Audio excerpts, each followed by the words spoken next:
Helo, heddiw dwi yn Aberystwyth. Wna I ddechrau daith yn y castell.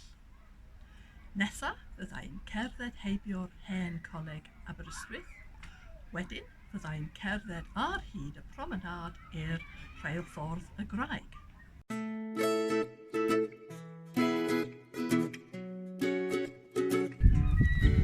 Mae'r castell yn dyddio nôl i'r 10th ganrif ar 10. Yn wreiddiol oedd o'n mor fawr na cestyll yn Rhuddlan a Llanfair ym Muallt. Ond hyd yn oed yn y 4th ganrif ar 10 oedd o'n dechrau cwympo i lawr.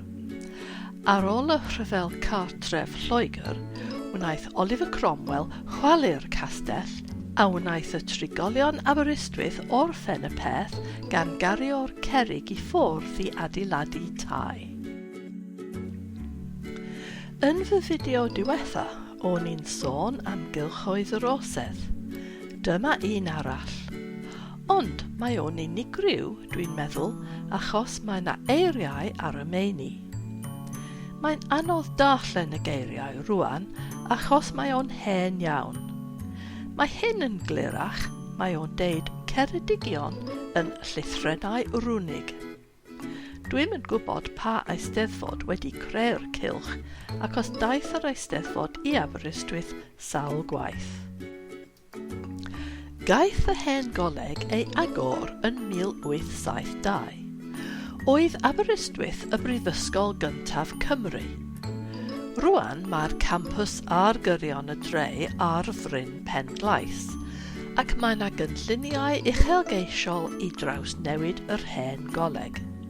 Mae nhw isio creu amgueddfa yn adrodd hanes coleg Prifysgol Cyntaf Cymru. Yn ystod y flwyddyn academig, mae'r boblogaeth yn codi achos tua 10,000 o fyfyrwyr yn dod i'r brifysgol ac mae'r dref yn brysur efo pobl ifanc. Hefyd, yn ystod yr haf, mae'r dre yn boblogaeth iawn efo teuluoedd ar ei gwyliau. Gwyliau traddodiadol efo bwced a rhaw ar y traeth. Ond dros y gwyliau dolig, dim ond y trigolion sefydlog yn aros yn y dre. Mae'r dre yn dawel iawn heb y myfyrwyr neu'r twristiaid. Wrth gwrs, mae yna lawer o gaffis, tai bwyta a stondinau sy'n gwerthu bwyd a hufen iâ. Mae'r staff yn y bwyty byrgyr yn siarad Cymraeg. Cari ymlaen ar hyd y promenâd. Tasech chi'n edrych yn ôl, fasech chi'n gweld y pier. Ac ar y dde, dyma'r hen swyddfa'r Sir Ceredigion. Mae'r adeilad yn wag ar hyn y bryd, ond yn eitha pwysig, achos yn y gyfres ditectif y gwyll ar y teledu yr orsaf heddlu ydi o. Pan o'n i'n fyfyrwraig yn Aberystwyth blynyddoedd yn ôl, rhai o fy ffrindiau'n byw yn Neuadd Alexandra. Dyma'r diwedd y prom. Mae'r clogwynni yn ddiddorol iawn os dach chi'n ddaearegwr. A dyma rhywbeth arall diddorol, y bar.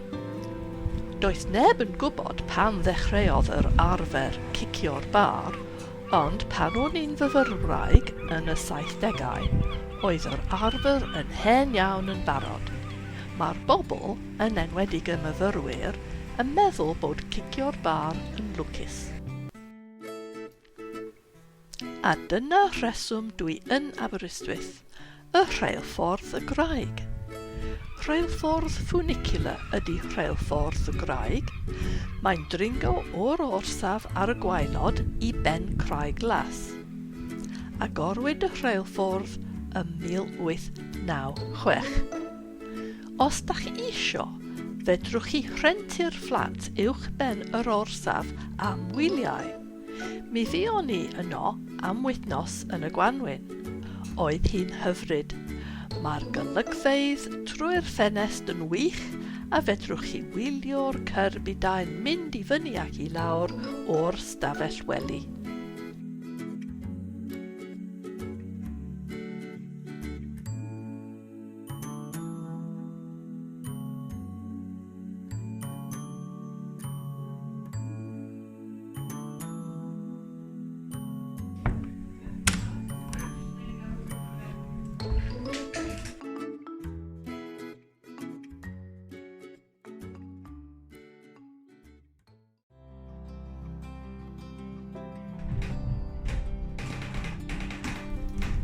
Pan mae'r cerbyd yn cychwyn, mae'r ceiblau'n cloncian yn uchel, a dydy'r daith ddim yn hollol ysbwyth.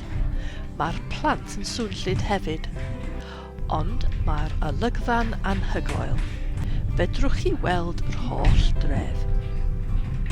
Rheilffordd ffunicular ydy'r rheilffordd graig. Mae yna geiblau sy'n cysylltu'r ddau gerbyd gyda'n gilydd.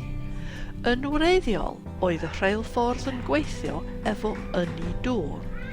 Oedd yna danciau dŵr o dan y cerbydau, ac oedden nhw'n arfer llenwi a gwacau'r tanciau tan y cerbyd ar y top yn fwy trwm na'r cerbyd ar y gwaelod. Wedyn mae'r cerbyd yn cychwyn dringo'r graig pan mae'r cerbyd arall yn dod i lawr. Ond, ers 1921, mae'r peiriant trydanol yn yr adeilad ar y top yn tynnu'r cerbyd i fyny.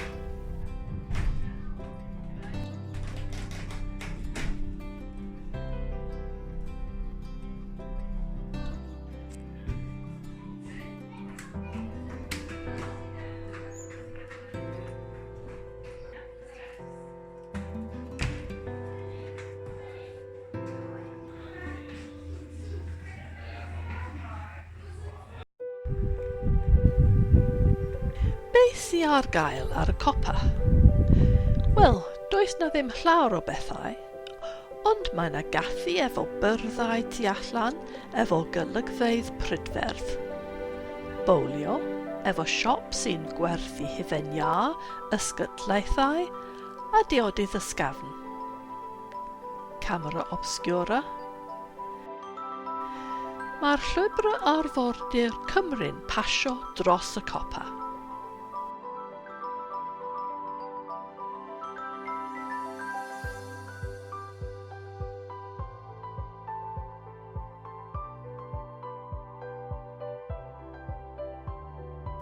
Ac yn ôl yr arwydd, tasech chi'n dod yma pan mae'r awyr yn glir, fasech chi'n gweld yr Wyddfa yn y pellter. Ond, a deud y gwir, os bydd y tywydd yn braf, does na ddim angen i wneud dim byd heblaw crwydro o gwmpas ac yn mwynhau'r golygfeydd a'r bywyd gwyllt. Rwan, mae'n amser i fynd yn ôl i lawr i'r dre.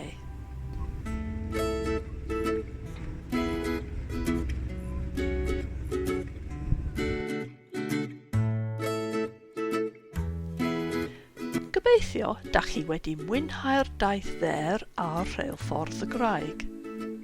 Lle fydda i'n mynd nesa? Dwi'm yn gwybod, ond rhywle diddorol. Felly tan y fideo nesa, hwyl am y tro.